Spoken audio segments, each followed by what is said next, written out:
Olá, gente querida do coração verde e amarelo. É mais um Jornal Foco do Brasil. Compromisso com a verdade, as informações do nosso país, do governo federal e do presidente Jair Bolsonaro. Deixe o seu like, compartilhe, nos conte de qual lugar abençoado do Brasil ou do mundo você nos assiste e participe do chat ao vivo. Veja também se o sininho de notificações está ativado para receber o alerta de nossas atualizações diárias. E vamos agora às notícias desta edição. Em dia que o presidente dos Estados Unidos, Donald Trump, anunciou sua saída do hospital e pediu que os norte-americanos não temam o coronavírus, o presidente Jair Bolsonaro iniciou a semana com contatos importantes. Ele publicou nas suas redes sociais sobre a conversa que teve com o príncipe herdeiro da Arábia Saudita e também, ali com ele, deu seguimento às iniciativas acordadas durante a visita do presidente Bolsonaro ao país em outubro de 2019. Estamos aprofundando nossa cooperação em defesa, comércio, investimentos e outros temas, escreveu o presidente brasileiro. Também tive o prazer de conversar com o presidente da Coreia do Sul, Moon Jae-in, e tratar de temas ligados à liberalização do comércio bilateral, oportunidades de cooperação em ciência e tecnologia, além de biodiversidade e do acordo Mercosul-Coreia do Sul, postou o presidente Jair Bolsonaro. O presidente Jair Bolsonaro e o presidente da Câmara dos Deputados, Rodrigo Maia, tomaram um café da manhã juntos no Palácio da Alvorada, em Brasília. O encontro foi o primeiro após Maia se recuperar da infecção por coronavírus. O deputado passou as duas semanas anteriores fora do trabalho, por questão de Covid-19. Também participaram do encontro o ministro-chefe da Secretaria de Governo, Luiz Eduardo Ramos, e o senador Márcio Bittar, relator da PEC emergencial. Acertando os detalhes do orçamento do país, escreveu o senador em mensagem nas redes sociais. Em conversa com a Rede Globo, após o encontro, Maia declarou: a solução do Renda Cidadã tem que ser posterior à solução do teto de gastos. Isso é necessário para garantir que as despesas ficarão controladas nos próximos 24 meses. É preciso resolver os gatilhos imediatamente. Temos pouco tempo para solucionar os problemas. Temos que unir esforços para resolver a situação fiscal do país. E nas últimas semanas, como vimos, o ministro da Economia, Paulo Guedes, e também o presidente da Câmara dos Deputados, Rodrigo Maia, trocaram farpas em declarações públicas. Também na noite desta segunda, dia 5, um jantar na residência do ministro do Tribunal de Contas da União, Bruno Dantas, visando promover a reconciliação entre Guedes e Maia. O evento foi articulado pelo senador Renan Calheiros. Após participar deste café da manhã ao lado com o presidente Jair Bolsonaro, Maia disse, inclusive, que é hora de pôr fim às cotoveladas. Então, o presidente da Câmara e o ministro da Economia não podem ficar dando cotoveladas o tempo todo. É preciso solucionar os problemas do país, foi o que disse Maia. E com Guedes, mas em relação ao outro ministro, Rogério Marinho, ministro do Desenvolvimento Regional, Marinho que participou de uma reunião com um grupo de economistas em São Paulo. Marinho explicou que a reunião teve o intuito de reforçar o compromisso do governo com a austeridade nos gastos e a política fiscal. Marinho explicou que a reunião teve esse intuito e também, de acordo com o ministro, informações sobre a reunião chegaram à imprensa de maneira distorcida, o que geraram uma reação do ministro da Economia, Paulo Guedes. Questionado por jornalistas sobre supostas críticas de Marinho, Guedes disse não acreditar que o companheiro de governo tenha falado mal dele. Eu não acredito que ele tenha falado mal de mim. Se ele está falando mal, tem 3 coisas: é despreparado, é desleal e é um fura-teto. Está confirmado que é um fura-teto. Então espero que não tenha falado nada de mim. Segundo o site Renova Mídia, após os comentários de Guedes, o ministro Rogério Marinho enviou uma nota à Veja negando ter criticado o economista durante a reunião com banqueiros. Não foram feitas desqualificações ou adjetivações de qualquer natureza contra agentes públicos, nem tampouco as propostas já apresentadas, diz um trecho da nota. Quem dissemina informações falsas como essas tem claro interesse em especular no mercado, gerando instabilidade e apostando contra o Brasil, completou Marinho. O presidente Jair Bolsonaro garantiu que o desembargador Cássio Nunes Marques é contra o aborto. Nunes foi indicado por Bolsonaro para a vaga aberta de Celso de Mello no STF. Em mensagem no Facebook, O próprio presidente Jair Bolsonaro falou sobre posicionamentos do desembargador. Cássio é contra o aborto, é pró-armas nos limites da lei, defende a família e as pautas econômicas. Quem duvida que aguarde as votações. O chefe do executivo disse ainda que Cássio Nunes está sendo alvo de ataques. Resumindo, ele está 100% alinhado comigo, por isso aferrenha a campanha para desconstruí-lo. O presidente postou ainda que a nomeação de Cássio é completamente sem volta. A mensagem foi dada em resposta a um usuário da rede que, em tom de brincadeira, disse que Bolsonaro deveria nomear o ex-presidente e ex-presidiário Lula da Silva para o STF. O presidente também comentou sobre esse assunto em seu tradicional encontro com apoiadores na saída do Palácio da Alvorada. É muita crítica aí que estou indicando para o Supremo, não? É que indicação para o Supremo, né, para muita gente, ficou igual a escalar a seleção brasileira. Todo mundo tem seu nome. E aquele que não entrou o nome dele, o cara reclama. Daí começa a acusar o cara de tudo. Esse mesmo pessoal do passado queria que eu botasse o Moro. O louco. Mas está certíssimo, com esse do STF aí, eu acho que acertou. Não, ele é católico, tá? Tem uma certa vivência na área militar. Mentira aquela questão que ele votou para o Battisti ficar aqui. Quem decidiu foi o Supremo Tribunal Federal, não foi ele, isso de 99. Negócio das lagostas, né? É que a liminar não pode proibir isso ou aquilo para esse Supremo comprar. Tem que ver se o processo estatório está legal, e estava legal. Então daqui a pouco vai chegar filé mignon aqui, alguém vai entrar com uma ação, não pode filé mignon aqui, eu posso comer só carne terceira. Se bem que se eu comer qualquer coisa, não dou bola para isso, tá? Minha formação militar não dá bola para isso. Vai começar a interferir em tudo. Acusa ele de comunista. Mas isso é da oposição. Trabalhou com o PT. Pô, o Tarcísio trabalhou também com o PT. Exato, e é um dos melhores ministros. Parece que o ministro da Defesa também trabalhou com o PT. Militar, um montão de militar aqui serviu no governo PT. Ó, aquele cara ali, ó, colega dele no passado, foi ajudante de ordem da Dilma e do Lula. E daí, vamos pegar esse cara que foi ajudante de ordem e mandar falar que ele não pode mais ser do exército? Ah, ele é desarmamentista. Ele é CAC, né? E quem dá pó de arma para o cidadão não é ele, não é juiz. Quem dá pó de arma é a Polícia Federal. O cara teve indeferido o processo pela PF, entrou na justiça e respondeu, olha, não é competência minha, é da Polícia Federal. Ele alegou que tinha sido assaltado, então vai ter que dar pote para 10 mil caras por dia, né? No mínimo, se assaltar, não é isso? Ótima estratégia. Tá vendo? Só se alegar que foi assaltado. Mas é governado com o STF, né?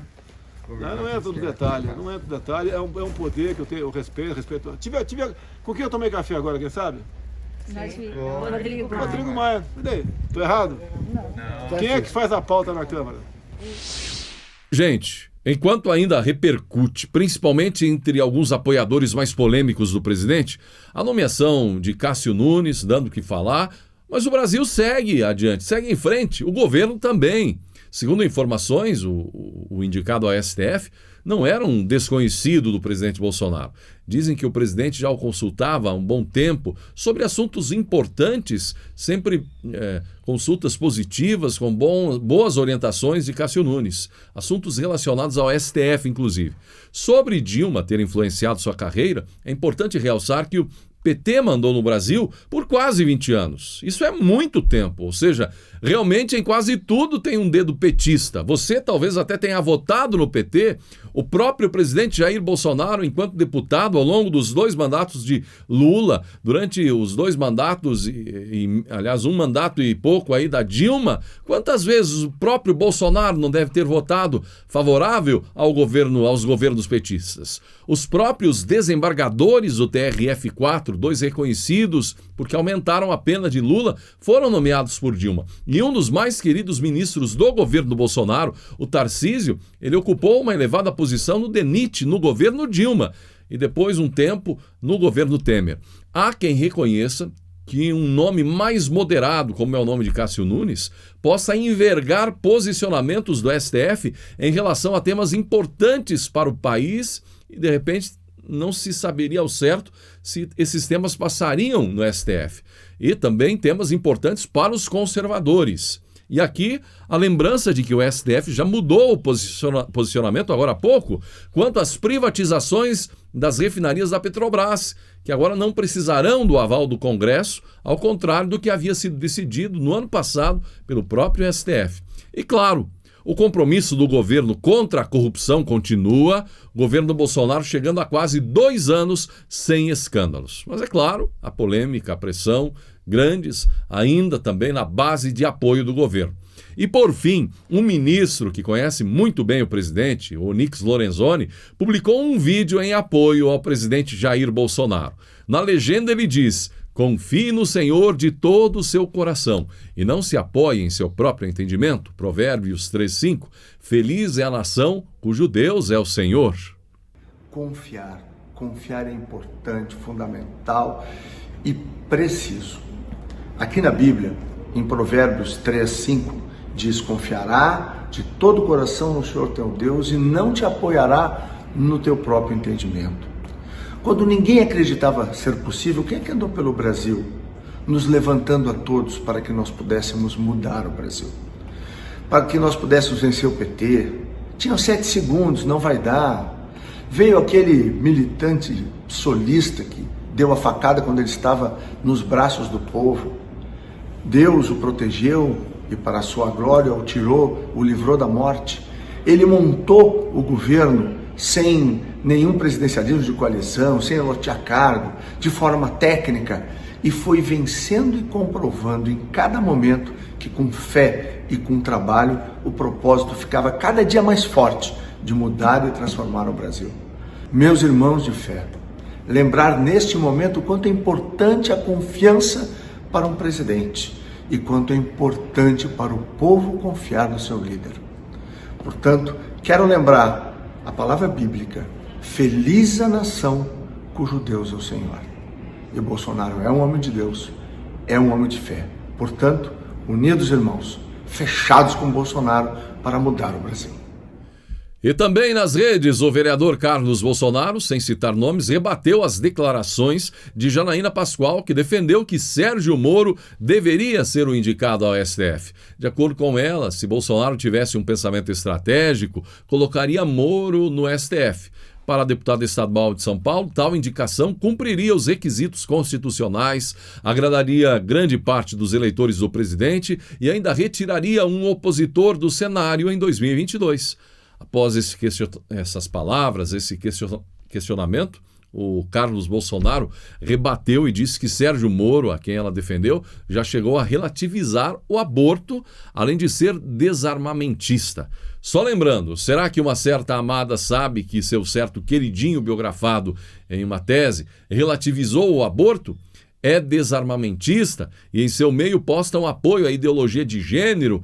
Ou o movimento é só coincidência mesmo, escreveu Carlos. E enquanto isso, gente, a defesa do Sérgio Moro, ex-ministro, que segundo muitos tentou derrubar Bolsonaro, largou o governo em plena pandemia, protocolou no STF um pedido para que o presidente Jair Bolsonaro preste depoimento de forma presencial no inquérito que investiga a suposta interferência na Polícia Federal.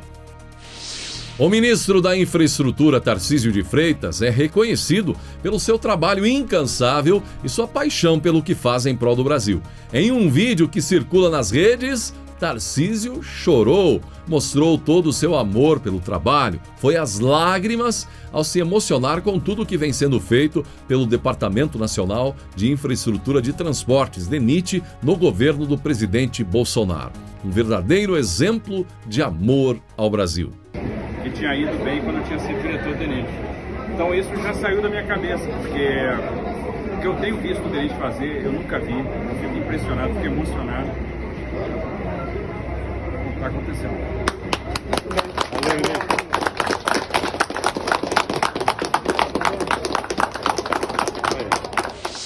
E tem confusão no território do PT, pelo menos em João Pessoa, Paraíba, onde Gleisi Hoffmann, presidente do partido, tentou impedir que o PT tivesse chapa própria para a disputa da eleição. Intervenção petista em João Pessoa. A deputada e presidente do partido estava articulada com o ex-governador Ricardo Coutinho, do PSB. Porém, o PT de João Pessoa realizou convenção partidária e registrou a candidatura do deputado estadual Anísio Maia. Arbitrária, Gleice anulou o ato e declarou apoio a Coutinho, que tem problemas na Operação Calvário. Mas o Anísio não concordou com a intromissão da presidente nacional do partido e recorreu à justiça. E ganhou. O juiz eleitoral Fábio Leandro de Alencar garantiu a candidatura do deputado. Na decisão, o magistrado foi contundente. A direção nacional do PT atropelou o devido processo legal, sem oportunizar aos interessados o direito fundamental do contraditório, estando a decisão que anulou parcialmente a convenção do PT municipal eivada de vícios intransponíveis, declarando a derrota de Gleice. O comentário aí, então, do agora candidato petista. E em um passado recente, a farra com dinheiro público envolvendo ONGs que supostamente trabalhavam em defesa do meio ambiente foi grande nos governos Lula, Dilma, também em 2018, durante o período de Michel Temer, quando, para citar um exemplo de apenas 4 ONGs, elas embolsavam, entre tantas outras, citando essas apenas 4 que embolsavam 80,1 milhões de reais do Ministério do Meio Ambiente. É muito dinheiro. Mais de 80 milhões de reais. Uma dessas 4 ONGs favorecidas recebeu 25,6 milhões em 2018, último ano da gastança. Outra ONG que faturou alto recebeu 23,4 milhões em 2018. E uma terceira das 4 levou 19,7 milhões em 2018. E a quarta, no mesmo ano, recebeu 11,4 milhões de reais. Então isso pode ser uma das explicações, gente, para tanta pressão nessa área contra o governo federal atualmente. A teta secou. E um dos veteranos da televisão brasileira, o apresentador Carlos Alberto de Nóbrega, da Praça é Nossa, falou sobre a onda de demissões da Rede Globo contra artistas, idosos e veteranos da casa, como o casal Glória Menezes e Tarcísio Meira. Carlos Alberto de Nóbrega tem 84 anos e atua no programa Praça é Nossa desde 1987. O Marcelo, meu filho, estava preocupado com o nosso contrato, que acabaria dia 31 de dezembro. Um dia liguei para um diretor e pedi para almoçarmos. Quando perguntei do contrato, ele disse: "Mas já foi renovado em agosto? Termina em março e ainda tem uma cláusula sobre uma nova renovação." Isso é carinho, não há dinheiro que pague. Agora veja, a Globo está detonando, fazendo um crime com o Tarcísio Meira e a Glória Menezes. Ele foi praticamente um investidor da Globo, apesar de ter passado por algumas dificuldades no início da quarentena, enfrentado até mesmo um quadro depressivo, hipertenso e pré-diabético. Ele ficou traumatizado com possíveis sequelas da Covid-19. Há 1 mês e meio eu estava muito ruim, deprimido, com uma vontade louca de trabalhar, preocupado com os colegas que não têm contrato. A maioria do pessoal da praça ganha cachê. Eu estava muito preocupado, mas passou, disse ele. Preocupado com a saúde dos veteranos também despedidos pela Rede Globo. E você, o que acha? Seria realmente algo administrativo? Afinal de contas, são atores realmente idosos, possivelmente aposentados, mas com contratos até o afastamento com a Globo, quase que contratos vitalícios, e agora foram pegos de surpresa? Estaria a Globo errada nessa situação? Ou os atores já veteranos, idosos, quase 90 anos alguns, eles que estariam errados? Ou se a Globo, por respeito, de repente deveria negociar um salário mais em conta, mais baixo, né, para mantê-los até o fim de suas vidas, seguindo décadas de trabalho para a emissora? Qual é a sua opinião a respeito? E será que dá para confiar? O presidente da Venezuela, Nicolás Maduro, disse em um discurso televisionado no país que deseja uma rápida recuperação do presidente dos Estados Unidos ao presidente dos Estados Unidos, Donald Trump, que está com Covid-19. Expressamos nossa solidariedade humana com Trump e queremos que ele recupere sua saúde e vida. Esperançosamente, tudo isso o levará a ser mais reflexivo, mais humano, para compreender os povos do mundo, disse o presidente venezuelano. Será que foi de bom coração isso, hein? Em entrevista ao jornal O Globo, o governador afastado do Rio de Janeiro, Wilson Witzel, disse que se arrependeu de manifestar publicamente o desejo de ser um dia presidente da República. Certa vez, uma jornalista perguntou se eu seria candidato à presidência. Respondi inocentemente que era o sonho de qualquer governador. Hoje reconheço que não agi corretamente. Uma eventual candidatura, seja a reeleição ou a outro cargo, dependeria de uma articulação política com aqueles com os quais mantive estreitas relações na campanha eleitoral, especialmente a família Bolsonaro, reconheceu o desafeto agora do presidente. Witzel está afastado do governo do Rio de Janeiro, há pouco mais de um mês, por decisão do STJ. Sua gestão possui denúncias de corrupção na pasta da saúde. Ele, contudo, nega qualquer irregularidade ou ilicitude. A comemoração do aniversário do pastor Wellington Bezerra da Costa, presidente das Igrejas Evangélicas Assembleia de Deus do Brasil, na capital paulista, contou com a presença do presidente Jair Bolsonaro e dos líderes nas pesquisas de intenção de voto à Prefeitura de São Paulo. O evento foi na Igreja Assembleia de Deus, Ministério do Belém. O pastor Wellington Bezerra da Costa comanda o Ministério do Belém, a maior ramificação da Assembleia de Deus. O pastor presidiu a Convenção Geral das Assembleias de Deus no Brasil e deixou o cargo para seu filho José Wellington Júnior em 2017.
Permita-me, pastor José Wellington, também me dirigir na ocasião ao senhor presidente da República com respeito devido a ambos.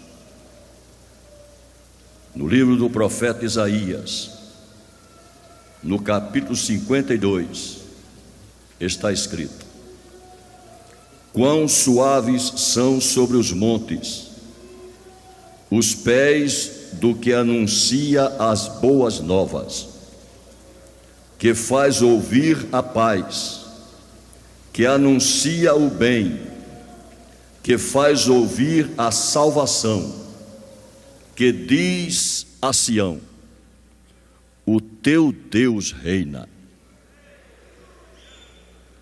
Senhor presidente Bolsonaro, o Senhor nos preside, nos alegra, nos honra e nos traz a tranquilidade. O Senhor é o nosso presidente, mas o Senhor dizia e assegura: Brasil acima de tudo, Deus acima de todos.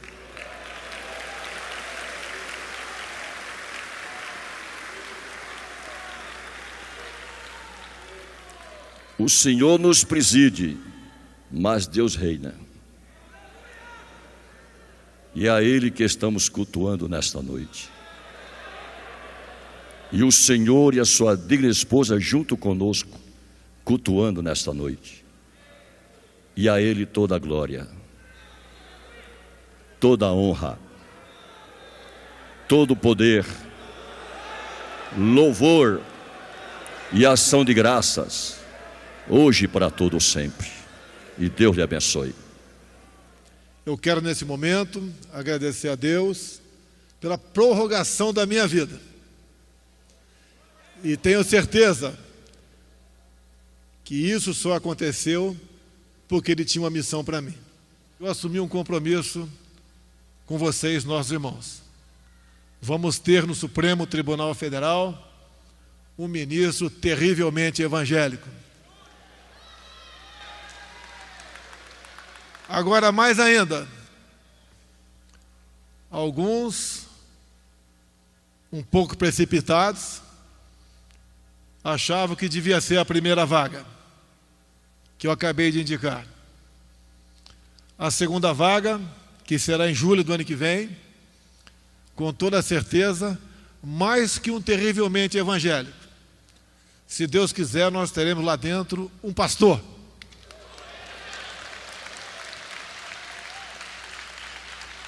Imaginemos as sessões daquele Supremo Tribunal Federal começarem com uma oração.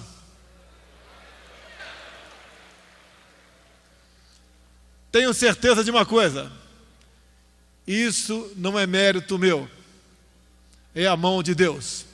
Assumimos em 2019 um país com muitos problemas econômicos, éticos e morais. Não podemos e não temos condições humanas de resolver tudo de uma hora para outra. Temos que ter paciência. A emboscada é para o bem. A missão que eu tenho não é fácil. Reflexo sinto em todos os setores, em especial na família.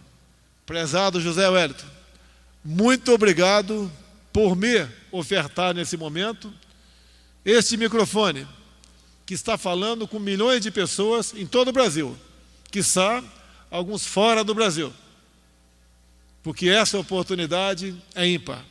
Demonstra que o senhor tem confiança em mim, e pode ter certeza, também estou aqui porque respeito e muito Vossa Senhoria.